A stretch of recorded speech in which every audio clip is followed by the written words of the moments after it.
Hai, Assalamualaikum dan salam sejahtera. Mari kita sambung sifat bahan bahagian kedua, Sains tahun 4 KSSR. Simakan.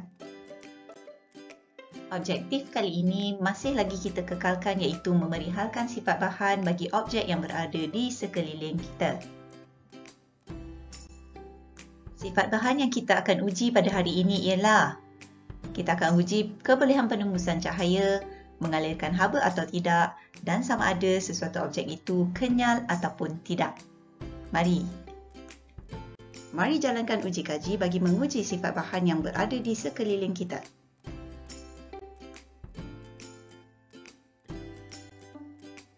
Mari uji penembusan cahaya.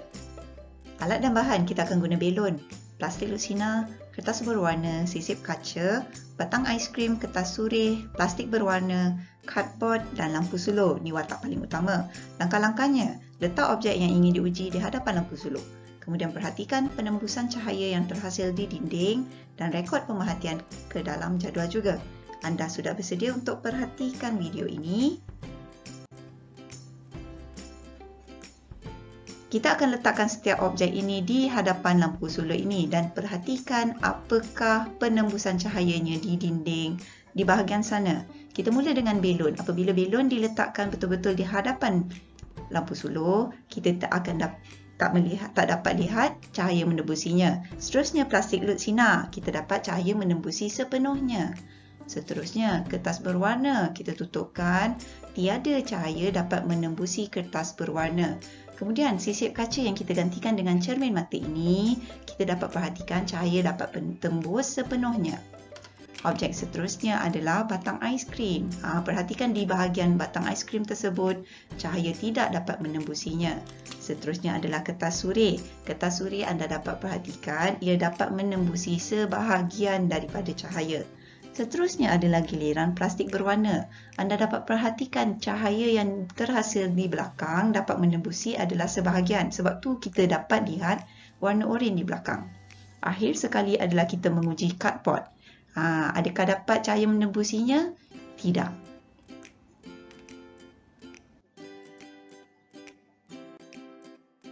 Mari kita rekodkan hasil dapatan uji kaji tadi ke dalam jadual ini. Sekarang, perhatikan 3 perkataan di bahagian kanan. Perkataan ini kita akan gunakan dalam ruangan inference. Bagi lutsina ialah objek yang mana cahaya dapat menembusinya sepenuhnya. Bagi lut cahaya pula adalah objek yang sebahagian cahaya dapat menembusinya. Dan objek legap adalah tiada cahaya yang berjaya menembusinya. Jadi objek pertama, belon. Tiada cahaya di dinding bermaksud ia legap. Ingat, tiada cahaya menembusinya, maknanya ia legap. Plastik lutsina, cerah cahaya di dinding, ia lut sinar. Kertas berwarna, tiada cahaya dapat menembusinya, ia legap. Sisip kaca, cerah cahaya di dinding, ia lut sinar. Batang aiskrim, tiada cahaya dapat menembusi batang aiskrim, ia legap. Bagus. Kertas surih, kurang cerah. Ia adalah lut cahaya. Kurang cerah ni bermaksud di dinding tu masih terdapat sedikit cahaya menembusi dia. Sebahagian cahaya. Plastik berwarna juga kurang cerah, iaitu sebahagian cahaya menembusi plastik berwarna tadi. Sebab tu di dinding tadi kita nampak warna oranye. Dan akhir sekali adalah cardboard. Cardboard tiada cahaya dapat menembusinya, ia legap. Bagus. Mengalirkan haba atau tidak. Uji kaji ini adalah di mana kita akan gunakan bekas jam randik, lidi, pita pelekat, air panas, kerajang aluminium, batang aiskrim, sudu plastik, polisterina, plastik jernih, belon dan juga sudu besi. Kita akan lekatkan objek pada lidi, sentuh bahagian atas objek untuk tentukan keadaan awal, isi air panas dalam bekas dan rendam objek tersebut selama 5 minit. Sentuh hujung setiap objek selama 5 minit, bandingkan dengan keadaan awal. Mari kita catatkan keputusan. Objek ini kita akan gunakan perkataan konduktor, tetapi kali ini konduktor ini adalah bagi mengalirkan haba. Penebat pula adalah bagi objek yang tidak mengalirkan haba. Bermaksudnya apabila kita sentuh selepas 5 minit, masa tiada perubahan rasa panas pada objek tersebut. Kerajang aluminium foil berasa panas selepas 5 minit. Ia konduktor haba. Seterusnya, batang aiskrim tiada perubahan, ia penebat. Sudu plastik tiada perubahan, ia penebat. Polisterina tiada perubahan, ia penebat. Plastik jernih, ia tiada perubahan, ia penebat. Belon juga tiada perubahan, iaitu tiada rasa panas, ia penebat. Akhir sekali adalah sudu besi, ia adalah konduktor kerana pada selepas 5 minit ia berasa panas. Kekenyalan bahan, kita akan uji belon, tali kulit, gelang getah, spring, sudu plastik, batang aiskrim, pensel dan juga penyedut minuman. Langkah-langkahnya, kita akan pegang dan tarik belon menggunakan kedua-dua belah tangan, kemudian lepaskannya semula. Kita akan perhatikan perubahan pada belon dan langkah-langkah ini akan diulang menggunakan objek lain yang ingin diuji. Kemudian pemerhatian akhir kita akan rekodkan dalam jadual. Bersedia? Kita akan mulakan dengan belon. Kita akan tarik kedua-dua hujung belon ini. Perhatikan apakah berlaku terhadap belon ini. Ia boleh panjang. Kemudian dilepaskan, ia kembali ke bentuk asal. Seterusnya, giliran kulit pula. Kita akan tarik. Adakah ia tertarik? Tidak. Seterusnya adalah giliran gelang getah. Kita akan regangkan gelang getah ini. Anda dapat perhatikan ia semakin panjang. Tetapi bila dilepaskan, ia kembali ke bentuk asal. Giliran spring pula. Spring cikgu kecil sahaja. Kita akan regangkan spring ini, kemudian kita lepaskan. Ia kembali ke bentuk asal. Regangkan sekali lagi, kemudian lepas. Ia kembali ke bentuk asal. Ia bermaksud kenyal. Seterusnya adalah giliran sudu. Kita akan regangkan sudu. Kita akan tarik kedua-dua hujung. Apa berlaku? Tiada perubahan.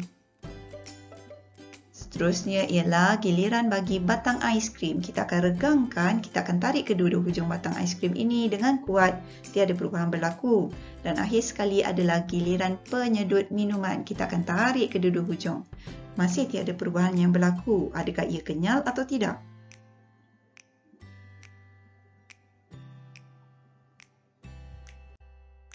Mari kita rekodkan hasil uji kaji tadi.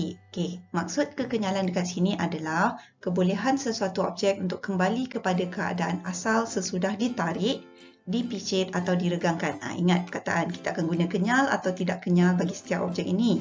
Yang pertama, belon boleh ditarik kembali ke bentuk asal selepas dilepaskan, ia kenyal. Tali kulit tidak boleh ditarik, ia tidak kenyal. Gelang getah boleh ditarik dan kembali ke bentuk asal, ia kenyal. Spring boleh ditarik dan kembali ke bentuk asal, ia kenyal. Sudu plastik tidak boleh ditarik, ia tidak kenyal. Batang aiskrim tak boleh ditarik, ia tidak kenyal. Dan akhir sekali, penyedut minuman juga tidak boleh ditarik, maka ia tidak kenyal. Rumusan kita pada kali ini ialah sifat bahan yang diuji, penembusan cahaya. Objek yang lut sinar, membenarkan cahaya menembusinya. Objek lut cahaya membenarkan hanya sebahagian cahaya menembusinya, sama ada sedikit ataupun separuh. Objek legap pula tidak membenarkan cahaya menembusinya. Kemudian, kita uji sama ada objek mengalirkan haba atau tidak.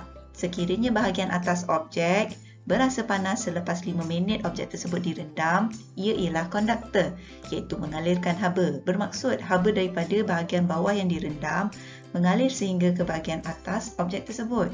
Sekiranya bahagian atas objek tidak panas setelah 5 minit direndam, ia ialah penebat, iaitu tidak mengalirkan haba. Haba tersebut tidak bergerak ke bahagian atas objek tersebut. Dan akhir sekali kita uji sama ada objek kenyal atau tidak kenyal. Ingat tak apa itu kenyal? Kenyal ialah apabila diregang atau ditarik, ia boleh memanjang. Tetapi ia boleh kembali ke bentuk asal selepas dilepaskan. Itu sahaja untuk hari ini. Semoga bermanfaat. Terima kasih kerana sudi mendengar. Bye.